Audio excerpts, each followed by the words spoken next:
इस वक्त सुबह के 9 बज रहे थे। मैं ऑफिस जाने के लिए तैयार हो रहा था। आजकल मैं काफ़ी ज़्यादा खुश रहने लगा हूँ। हर चीज़ अच्छी महसूस हो रही है और उसकी वजह क्या है? उसकी वजह यह है कि मैंने दूसरी शादी कर ली है। ये शादी मुझे रास आ गई है। मेरा दिल तसल्ली में है, मेरा दिमाग भी सुकून में है। अब तो मुझे बिल्कुल भी गुस्सा नहीं आता। मैं गौरी को देख देख कर जीता हूँ। उसकी खूबसूरती के ऊपर वारी जाता हूँ। अभी मैं उठकर ऑफिस के लिए तैयार हो रहा था। फोन की घंटी बजी। मुझे बिल्कुल उम्मीद नहीं थी, इसलिए मैंने जल्दी उस कॉल को उठाया। दूसरी तरफ जो कहा गया था उसे सुनकर मुझे लगा कि मैं अब अगला सांस नहीं ले पाऊंगा। ऑफिस के वर्कर का फोन था। वो कहने लगा कि आज तुम ऑफिस मत आना, ऑफिस में आग लग गई है, पूरा ऑफिस जलकर राख हो गया है। ये सुनते ही मैं जमीन पर बैठता चला गया। ये क्या हो गया? अभी तो मैं बहुत ज्यादा खुश हुआ था, लेकिन अब अचानक ये खबर। मुझे कुछ समझ नहीं आया। मैं क्या करूं? ऑफिस के वर्कर ने मुझे वहां आने से मना तो कर दिया था, लेकिन मैंने गौरी से सब कुछ कहकर घर से बाहर कदम रख दिया। बस में बैठकर अपने ऑफिस की तरफ चल दिया। थोड़ी ही देर में हवा में धुआं उठता हुआ महसूस हुआ था। वहां पहुंचा तो वहां की हालात देखकर मैं खुद ही जमीन पर गिरता चला गया। मेरी खुशियों को नजर लग गई थी। सब कुछ ठीक चल रहा था, लेकिन अब ऐसा लग रहा था जैसे सब कुछ खत्म हो गया है। अकेलापन, अफसोस के साथ मैं घर आया। गौरी मेरा ही इंतजार कर रही थी। मुझे देखते ही पूछने लगी, सब ठीक है ना?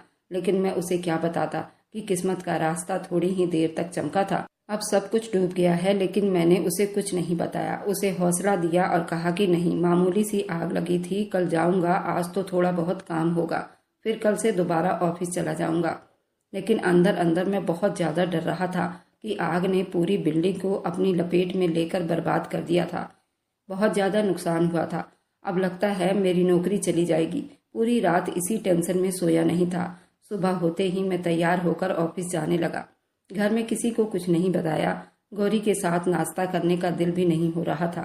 दिल परेशान होता है तो खाने पीने का होश नहीं रहता। मेरी हालत भी इसी वक्त ऐसे ही थी। जैसे ही ऑफिस के पास कदम रखा, देखा सारे वर्कर परेशान खड़े थे और उनके चेहरे पर 12 बज रहे थे। मैंने आगे बढ़कर अपने मैनेजर से कुछ पूछना चाहा। वह खुद भी काफी परेशान दिखाई दे रहा था। उसने मेरे सर पर बम फोड़ दिया। उसने कहा कि कंपनी बर्बाद हो गई है और हम सब दोबारा काम पर आ गए हैं। आप सबका दिमाग तो ठीक है ना? कंपनी ने अपने सारे वर्करों को काम से निकाल दिया है। सिर्फ मैनेजर की जॉब बाकी रह गई है, ताकि कहीं और कंपनी शिफ्ट हो जाए। मैनेजर को नौकरी से नहीं निकाला गया है, लेकिन अब हम सबकी नौकरियां हाथ से चली गई है। मेरे पैरों तले से जमीन खिसक गई थी। ये कैसी आफत आन पड़ी थी? अभी तो जिंदगी जीना शुरू हुआ था और अब ये तूफान बीत गया था। न जाने अब क्या होगा। गौरी को तो मैंने थोड़ी देर पहले ही खुशखबरी सुनाई थी कि बहुत अच्छी जॉब लगी है। अब हमारे दिन फिर से लौट आएंगे, लेकिन अब ये खबर मेरे इंतजार में थी। मैं अकेला मरे मरे कदमों से घर पहुंचा और घर आकर जो मंजर मेरी आंखों के सामने था, मैं हैरान रह गया। मैं कभी जिंदगी में सोच भी नहीं सकता था ये मंजर मुझे देखने को मिलेगी। मेरी दूसरी पत्नी गौरी बहुत रो रही थी। मेरे पूछने पर उसने जो बताया उसे सुनकर मेरा सर चकराने लगा था। मैंने दोनों हाथों से अपना सर पकड़ लिया। सोचने लगा, आखिर ऐसी कौन सी गलती हो गई जो ऐसी सजा मिल रही है? हमारे पास ऐसा कुछ भी नहीं रहा। मेरे दिमाग में धमाका हुआ। मुझे एक आदमी का ख्याल आया, लेकिन अब बहुत देर हो चुकी थी। मैं पहले ही बहुत दुखी था, लेकिन घर आकर जो मंजर मुझे देखने को मिला था, मैं कभी सोच भी नहीं सकता था। मेरी माँ और मेरी पत्नी एक दूसरे से बहुत लड़ रही थी और एक दूसरे के ऊपर इल्जाम लगा रही थी। मैं दिमागी तौर पर पहले ही थका हुआ था। उनको इन हालत में देखा तो और परेशान हो गया। आगे बढ़कर दोनों को एक दूसरे से पीछे किया, लेकिन उन पर कोई असर नहीं हुआ था। वह लड़ाई में एक दूसरे से इस तरह आगे बढ़ रही थी जैसे कोई मुकाबला हो। यहाँ तक कि मैंने चीख कर उन दोनों को चुप रहने को कहा था। उन्हें ये खबर सुना दी थी, तुम दोनों की लड़ाई की असर से ही मेरी नौकरी चली गई है। माँ तो ये सुनकर सदमे में आ गई। घर अब कैसे चलेगा? लेकिन मेरी पत्नी चौंक गई और उसने कहा, ये आप क्या कह रहे हैं? अब हम कैसे दिन बिताएंगे? कैसे मेरे खर्चे पूरे होंगे? मैंने आपसे शादी इसलिए तो नहीं की थी। ये कहकर वो बुरी तरह से रोने लगी। मैं उसके रोने पर हैरान रह गया। कल तक तो वो मेरे वारी जा रही थी और आज जब मेरी नौकरी चली गई तो उसका व्यवहार बिल्कुल ही बदलने लगा था। वो मेरी धर्म पत्नी थी, उसे तो मुझे समझना चाहिए था। जो चेहरा मेरे दिमाग में आ रहा था, मैं कांपने लगा था। अपने कमरे में चला गया। थोड़ी ही देर के बाद माँ आई। उन्होंने मुझे तसल्ली दी और कहा, इंदिरा होती तो तुम्हारा पूरा साथ देती, लेकिन ये गौरी है, याद रखो, तुम्हें छोड़कर चली जाएगी। आज उसने जिस तरह मुझे सबके सामने बेइज्जत किया है, कल जरूर तुम्हें बेइज्जत करके घर से चली जाएगी। तुम्हारी कोई अहमियत बाकी नहीं रहेगी। उसकी खूबसूरती की वजह से तुम उसे ब्याह कर ले तो आए हो, लेकिन ये शादी ज़्यादा दिन तक नहीं चलने वाली। मैं उनकी बात सुनकर डर गया, लेकिन मैंने उनसे सिर्फ इतना कहा कि आप अपना व्यवहार ठीक करो। इंदिरा के साथ आपका व्यवहार कौन सा अच्छा था। मेरी माँ ने मेरी तरफ गुस्सैली नज़रों से देखा था, उठकर चली गई। यानी तय था कि दुख के उस पल में कोई भी मेरे साथ नहीं होगा। ये सोच आते मेरा दिल ये बोल उठा, लेकिन मैंने उसे काबू कर लिया और अपने भगवान के चरणों में गिरकर उनसे माफ़ी मांगने लगा। जैसे ही आंखें बंद करके मैंने भगवान से प्रार्थना की, दिमाग में इंदिरा का चेहरा आने लगा। वह काफ़ी दुखी नज़र आने लगी। तब मुझे ख्याल आया कि मैं तो पूरे 1 महीने से ना उसके पास गया हूँ, ना उसका हाल पूछा हूँ, ना मुझे उसका एहसास हुआ। मुझे उसके पास जाना चाहिए। क्या मैं इतना कठोर हो गया था? दिमाग में ये ख्याल आते ही एहसास हुआ कि उसके पास जरूर जाना चाहिए। आखिर वो मेरी पहली पत्नी है और मैंने उसे अभी तक डिवोर्स भी नहीं दी थी। इस बीच गौरी अंदर आई।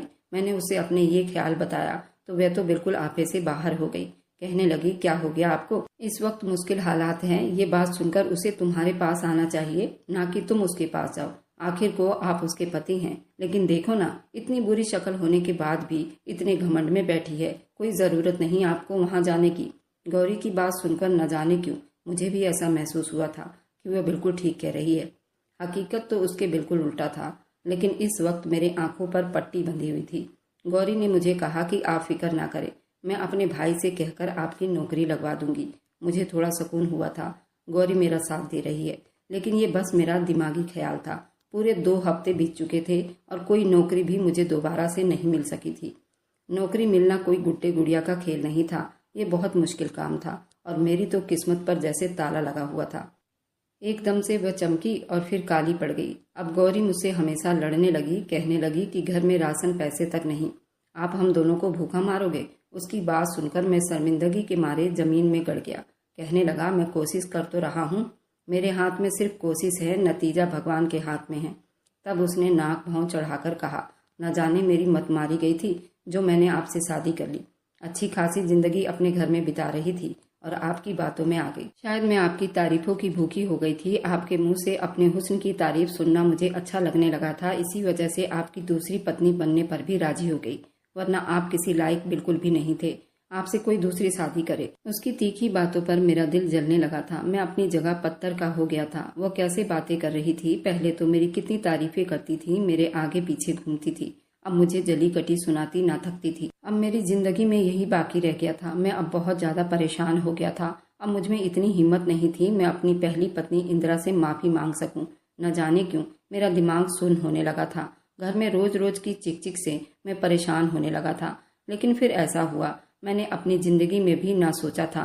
वह रात मेरी जिंदगी की सबसे डरावनी रात थी और आज भी जब सोचता हूँ तो दिल और दिमाग हिल जाता है। मैं कभी सोच भी नहीं सकता था कि मेरे साथ ये भी होगा और मैं बिल्कुल लाचार बेबस हो जाऊंगा। लेकिन जिंदगी कभी कभी ऐसा मोड़ ले लेती है जिसका हमें कभी अंदाजा भी नहीं होता।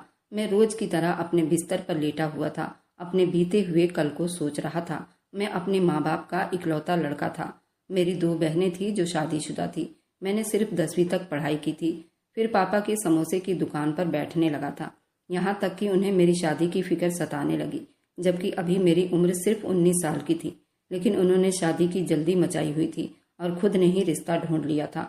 मुझे कहा, तुझे खूबसूरती पसंद है ना, और तेरी पत्नी सच में बहुत खूबसूरत है। उसके मुंह से तारीफें सुनकर मुझे भी शौक हुआ, अब शादी कर लेनी चाहिए। जिंदगी में कोई साथी हो जाए जिसके साथ अच्छी जिंदगी बिताई जाए। शादी में अभी बस 12 दिन बाकी थे और एक ऐसी खबर मिली जिसे सुनकर मुझे समझ नहीं आया कि मैं क्या करूं। मेरी मंगेतर, जिसका नाम इंदिरा था, जो खूबसूरत थी, शादी की शॉपिंग करते हुए उसका एक्सीडेंट हो गया। उसमें वह जख्मी हो गई। उसके चेहरे पर ज्यादा चोट आई थी, यानी अब उसका खूबसूरत चेहरा बिगड़ गया था। उसके कई सर्जरी हुए थे, तब जाकर उसकी जान बच पाई थी। लेकिन उसके पापा की सरकारी जॉब थी, उसके पास पैसों की कमी नहीं थी।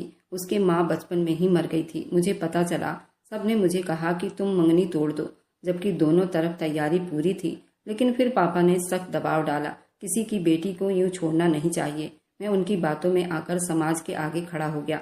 मैंने उसे अपना लिया और कुछ भी हो जाए, ये उम्र ऐसी होती है, कोई भी थोड़ा सा वाह वाह कर दे तो आदमी जोश में आ ही जाता है। और यही काम मेरे साथ हो गया था। मैं समझ गया था शादी करने में ही मेरी अच्छाई है और वही मेरी सपनों की रानी होगी।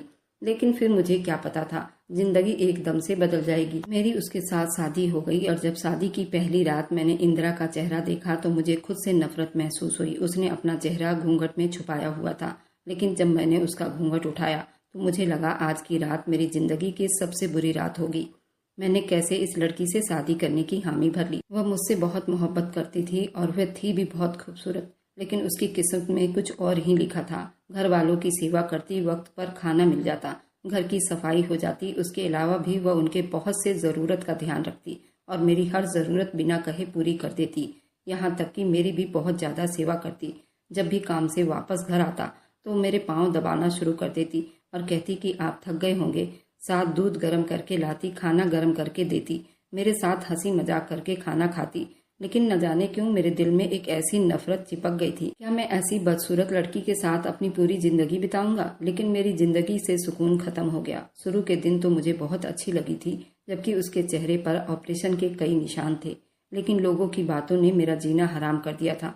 सिर्फ एक हफ्ता के अंदर अंदर वो मेरे दिल से बिल्कुल उतर गई। अब मैं उसे बिल्कुल भी भाव नहीं देता था, उसे ठीक से जवाब भी नहीं देता, न ढंग से बात करता। लेकिन वह सब्र की घूंट पीकर मेरे साथ जीने लगी थी, मेरा ख्याल रखती। यहाँ तक कि जब मैं शाम से काम के बाद घर आता तो हर तरफ से मेरी सेवा करती। रातों को देर तक मेरे पाँव दबाकर कहती, आप थक गए होंगे ना, मैं आपको आराम पहुँचाती हूँ। लेकिन मुझे उसकी शक्ल से ही नफरत हो गई थी। उसकी शक्ल देख देख कर मैं परेशान होने लगा था। मम्मी भी अब उसे देखकर ताने देना शुरू करती थी। सिर्फ मेरे पापा ही थे जो उसे अपनी बेटी की तरह समझते थे। उनके आगे इंदिरा के लिए कोई बुरा शब्द नहीं बोल सकता था। लेकिन उसकी बुरी किस्मत, मेरे पापा को अटैक आ गया, उसी में उनकी मृत्यु हो गई।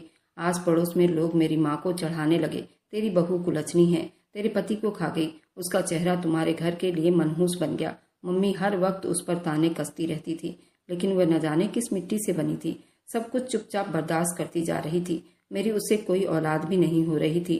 लाख कोशिश के बाद भी मेरा दिल नहीं होता था मैं उसके पास जाऊं।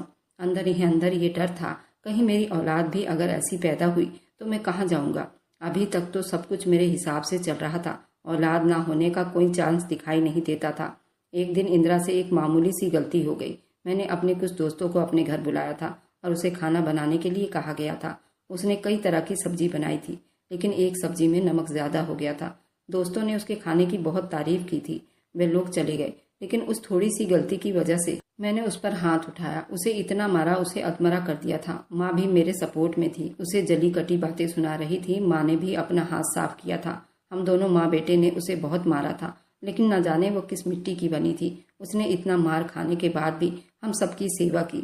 माँ का कहना था ये कितनी बदसूरत है, इसके बदले इसके पिता को चाहिए कि मेरे बेटे की अच्छी नौकरी लगवा दे। मेरा बेटा प्राइवेट नौकरी करता है, कोई सरकारी नौकरी इसे लगवा दे। मेरी पत्नी ने बस इतना ही कहा था कि आपके बेटे की इतनी पढ़ाई नहीं जितना सरकारी नौकरी के लिए होना चाहिए था। माँ उस पर बरस पड़ी थी। हम दोनों माँ बेटे उसे इसी तरह टॉर्चर कर रहे थे। एक शाम एक खबर ने सबको हिलाकर रख दिया था। इंदिरा के पिता की मृत्यु हो गई थी। इंदिरा 2 बहनें थी। इंदिरा छोटी थी, इंदिरा का कोई भाई नहीं था। इंदिरा को तुरंत अपने पिता के पास जाना पड़ा था। इंदिरा के पिता की 13वीं हो गई, लेकिन मैं इंदिरा को लेने नहीं गया। मैंने इंदिरा से ये शर्त रखी थी, अगर वे अपने पिता की सरकारी नौकरी मुझे दिलवाती है तो मैं उसकी देखभाल अच्छे से कर लूंगा और बदले में इंदिरा को बहुत खुश रखूंगा। इंदिरा की हालत देखते हुए इंदिरा का बहनोई ने इस बात को स्वीकार नहीं किया। उसने कहा कि इंदिरा अपने पिता की नौकरी खुद कर लेगी। तुम जैसे लीचड़ के साथ रहने से तो अच्छा है वो अकेले अपनी जिंदगी बिता लेगी। मुझे इंदिरा पर बहुत गुस्सा आया था। उसका बहनोई मुझे बुरा भला कह रहा था और इंदिरा ने अपने बहनोई की बात मानकर उसने मेरा फोन काट दिया। मैं भी बहुत गुस्से में था। माँ भड़क उठी थी। फिर हम दोनों ने तय किया, ठीक है फिर रहो, सारी जिंदगी खुद कमा कर खाओ, यहाँ आने की कोई जरूरत नहीं। इसी वजह से इंदिरा दोबारा तो हमारे घर नहीं आई और मैंने अपने ही ऑफिस के वर्कर गौरी से शादी कर ली। गौरी भी पढ़ी लिखी थी, खूबसूरत थी। मुझे खूबसूरती ही तो चाहिए थी। मैं उसका दीवाना हो गया था। मैंने गौरी को बताया था मेरी पहली पत्नी इंदिरा है और वह अपने पिता के घर रहती है और मैंने उससे अपना नाता रिश्ता तोड़ दिया है क्योंकि वह उसी लायक है। एक तो बदसूरत है, ऊपर से इतनी घमंडी। पिता के मरने पर अपने घर गई और दोबारा वापस नहीं आई और ना ही मैं उसे लेने जाऊंगा। देखता हूँ कब तक वह अपनी जिंदगी अकेले बिताएगी।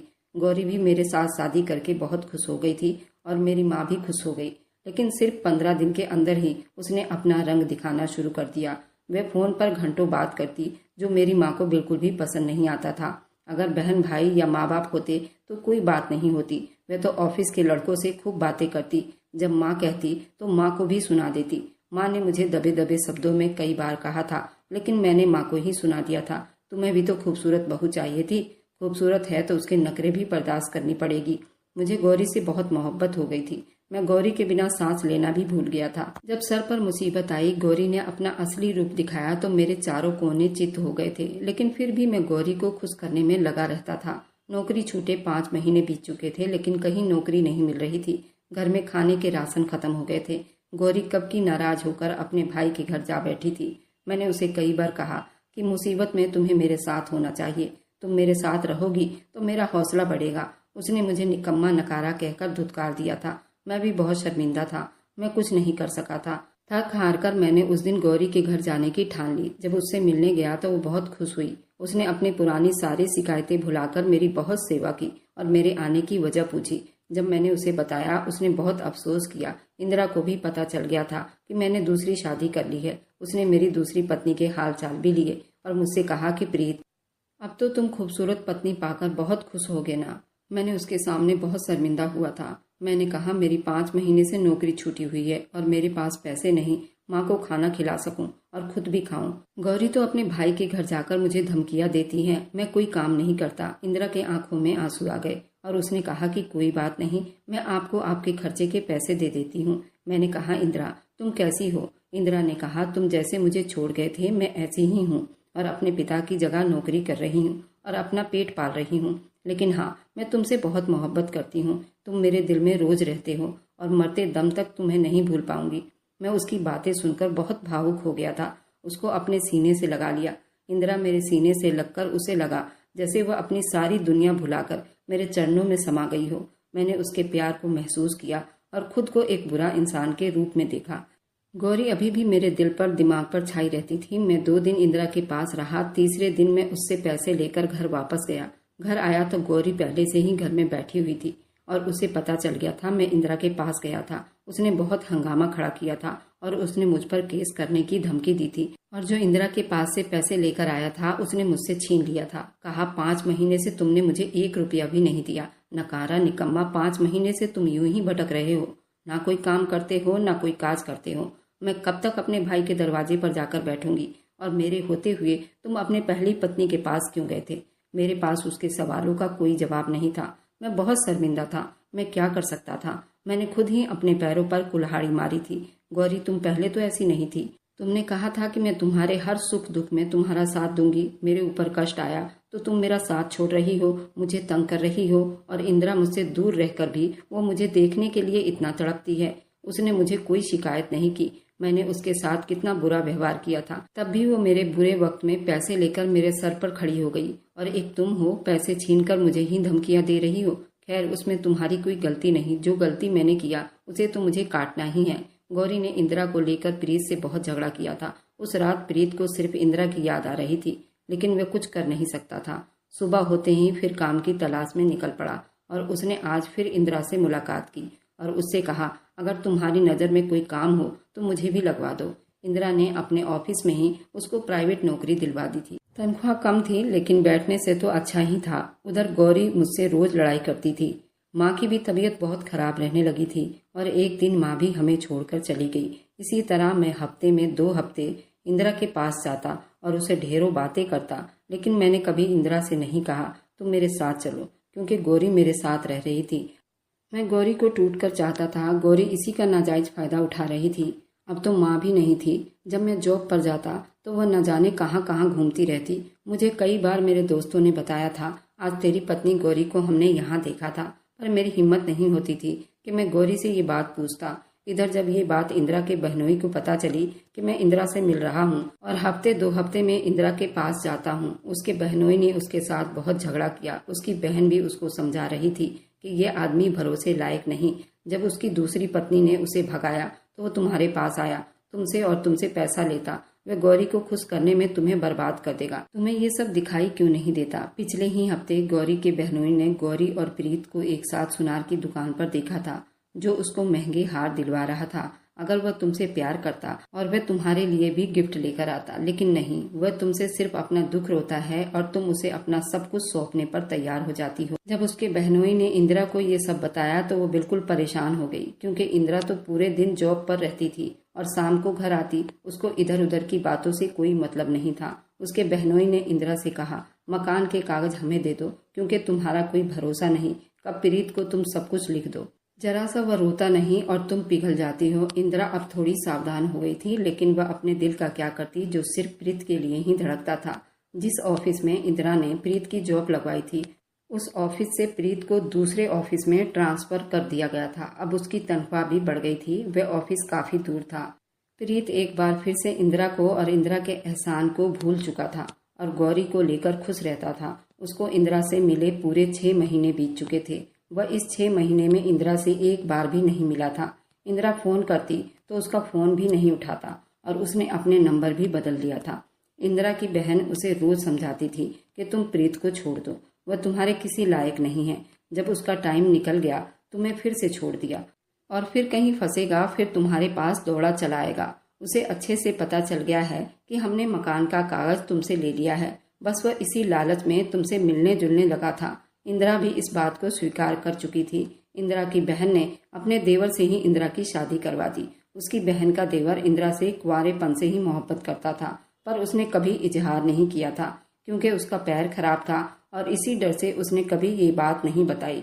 और वह अब इतने सालों से अकेले रह रही थी, तो उसने अपने दिल की बात इंदिरा की बहन को बताया। उसकी बहन ने तुरंत उसकी शादी इंदिरा से करवा दी। इंदिरा तो मन ही मन अभी भी प्रीत को चाहती थी, लेकिन उसने अपने बहनोई का मान सम्मान रखा और उसके देवर से शादी की। लेकिन इंदिरा ने एक बात छुपा ली थी। इंदिरा 3 महीने से प्रेग्नेंट थी, लेकिन जब उसकी तबीयत खराब हुई, उसे अस्पताल ले जाया गया, तब पता चला वो प्रेग्नेंट है। लेकिन इंदिरा के दूसरे पति अशोक ने उसको तब भी स्वीकार कर लिया। उसे इंदिरा से बेहद मोहब्बत थी। अब इंदिरा की वह दिन रात सेवा करता और उसकी देखभाल करता। उसकी भी सरकारी नौकरी थी, वह बैंक में जॉब करता था। इंदिरा की जिंदगी तो खुशहाल चल रही थी, किसी चीज की कोई कमी नहीं थी। लेकिन भगवान ने प्रीत के लिए कुछ और ही सोच रखा था। प्रीत जहां ऑफिस में काम करता था, ऑफिस में उसके ऊपर एसी गिरने से वह बुरी तरह से जख्मी हो गया था और प्रीत हॉस्पिटल में एडमिट हो गया था। उसका पैर बुरी तरह से जख्मी हो गया था, जिसे डॉक्टर को काटना पड़ा था।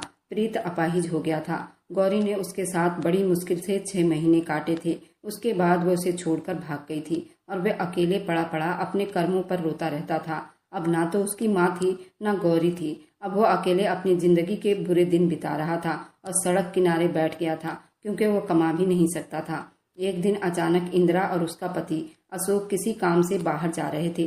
तभी उसकी नजर प्रीत पर पड़ी। वह तुरंत गाड़ी से उतरकर प्रीत की तरफ भागी।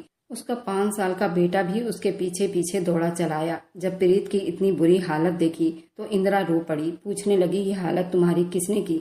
इंदिरा के सामने शर्मिंदा हो गया। वह कुछ बोल नहीं पाया। इंदिरा ने पूछा, तुम्हारी पत्नी गौरी कहाँ है? गौरी का नाम सुनते वह रो पड़ा था। कहने लगा, गौरी तो मुझे कब की छोड़कर जा चुकी है। आज यहाँ मैं 2 सालों से बैठा भीख मांगकर खा रहा हूँ। गौरी ने मेरा मकान भी बेच दिया, दूसरे लड़के के साथ शादी करके न जाने कहाँ गायब हो गई है। मैंने तुम्हें ढूंढने की बहुत कोशिश की, लेकिन तुम्हारे मकान में किराएदार रहते हैं। उन्होंने कहा कि वे लोग तो कभी कभी यहाँ आते हैं, हमें नहीं मालूम वे लोग कहाँ रहते हैं। हम तो ऑनलाइन उनका किराया देते हैं। मैंने तुम्हारी बहन के घर भी खबर भिजवाई थी।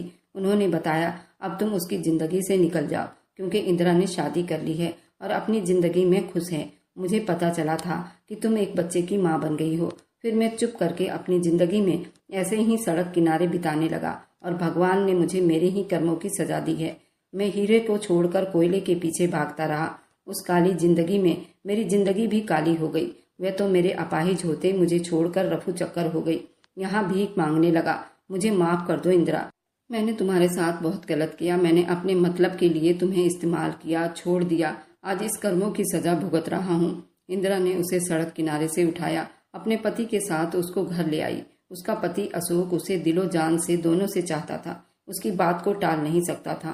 प्रीत को दोबारा से अस्पताल में एडमिट करवाया। उसकी हालत अच्छी हुई। उसे उसके बेटे के बारे में बताया। वह खुशी से फूले नहीं समा रहा था। अपने बेटे को पकड़कर कभी उसके पैरों को चूमता, कभी उसके सर को चूमता। इंदिरा का धन्यवाद करते नहीं थक रहा था। इंदिरा ने दूसरे बच्चे को भी जन्म दिया था।